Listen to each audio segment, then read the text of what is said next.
I'm back again. I'm at the dog park with my dog right now.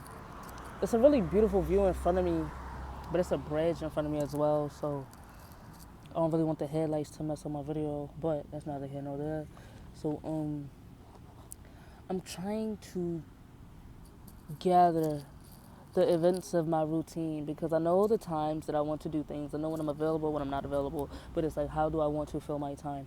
Well, I have a dog. That's an obligation. So it's like, make time around sunset to get him to the dog park so that, he can, in a healthy manner, run around, get his energy out, and I can wind down. And, it's just a very seamless and peaceful way to wind down your evening.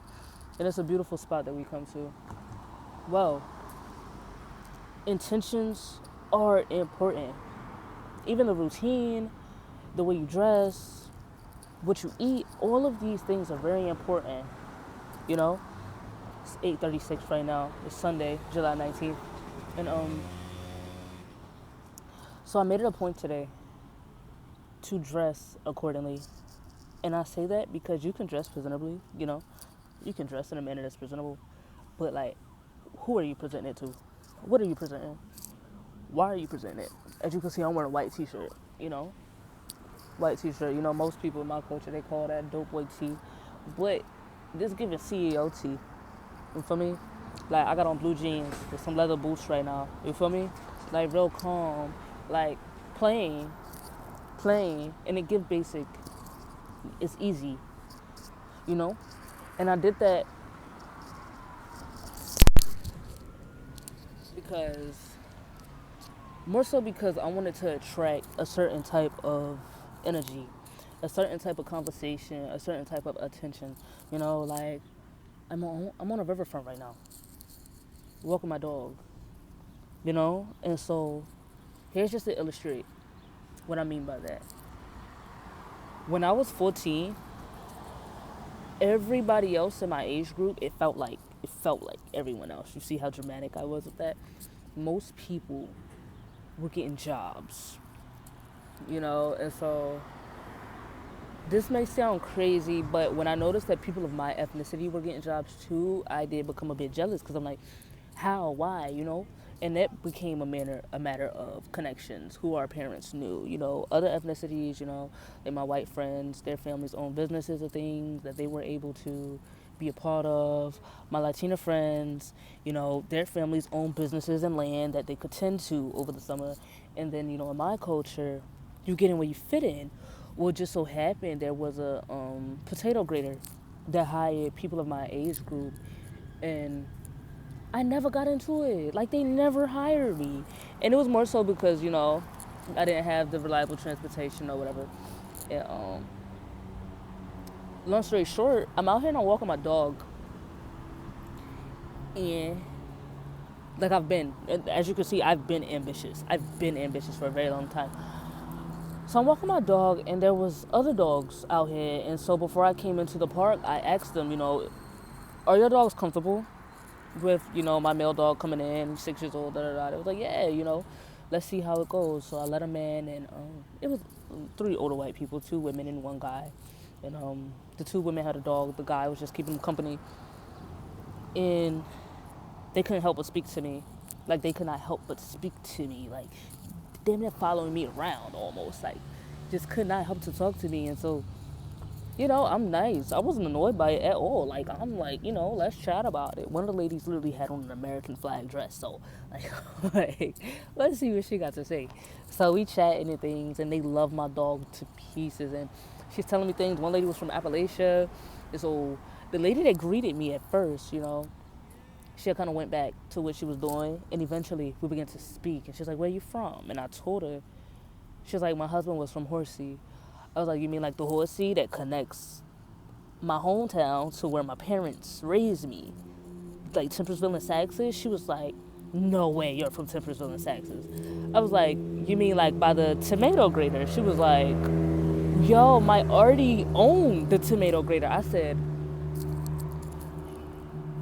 owned the tomato grater? She was like, yeah, we made a shit ton of money with that. I was like, She was like, it's now, he sold it to, and I was like, I said the name. She was like, Well, you're really from there. I was like, yeah. So we had a really good talk. She's telling me about the price of potatoes throughout the years and how they would go to different places and try potatoes, and they realized that people were paying prices that they weren't even seeing, that type of, total.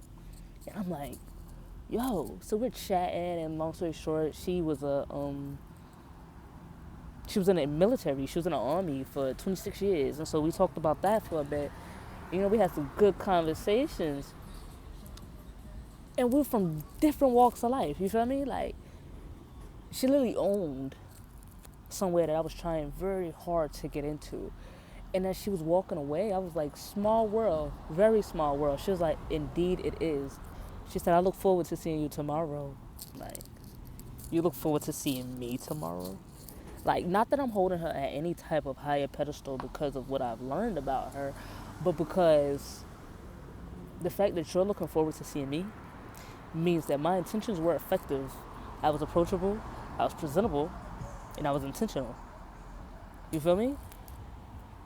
These things are important. Like, these things, like, I know this might sound small. I came here with the intent to read, the intent to stimulate my mind, the intent to stimulate my perspective, like grow a perspective. And I ended up still doing those things without the chance to even open my book. You understand what I'm saying? Like, I spoke to a lady that was from Appalachia. She told me about these things, We talked about, I told her I went to Boston. She was telling me how she likes Connecticut pizza. I said, I hate the terrain in Connecticut. She said, well, remember, sweetheart, I'm from Appalachia. I can deal with the Connecticut terrain. And I said, well, I bet you didn't have much motion sickness. And she said, oh, hell no. I've owned plenty of boats. We've crossed many waters. That opens the conversation for, how do I get a boat? How can I get on a boat? What waters do you recommend? You feel me? Well, here's the thing, actually. When I told her that I was from Virginia, the lady asked me, and I said, Saxes. She said her husband was from Horsey. And I said, he must have been a fisherman. She said, no. Artie was into grains and agriculture. I said, it couldn't have been the potato grader, was it? And she laughed hysterically. Like, what the F? How do you know about my husband's business? Life is crazy because not only will you attract all that you ask for, it attracts you back to why you want it. All of those desires of driving past it and seeing my friends going on their lunch breaks and things, that desire does not go away. Unfulfilled desire does not diminish. It does not. It resides within your subconscious and it festers, it lingers. And that lingering, it aligns. I know people begin to think alignment and manifestation is very woo-woo and it's not of God. It's not true. They're elements of who we are. So when I say that unfulfilled desire lingers within your subconscious, it does. Because in that same manner, where that desire originated, the path towards that fulfillment placed elements of the origin near the finish line. You feel me? Like, there's no other way to paint this. I'm gonna turn around and show you where I'm at right now. Like, real calm, super duper calm.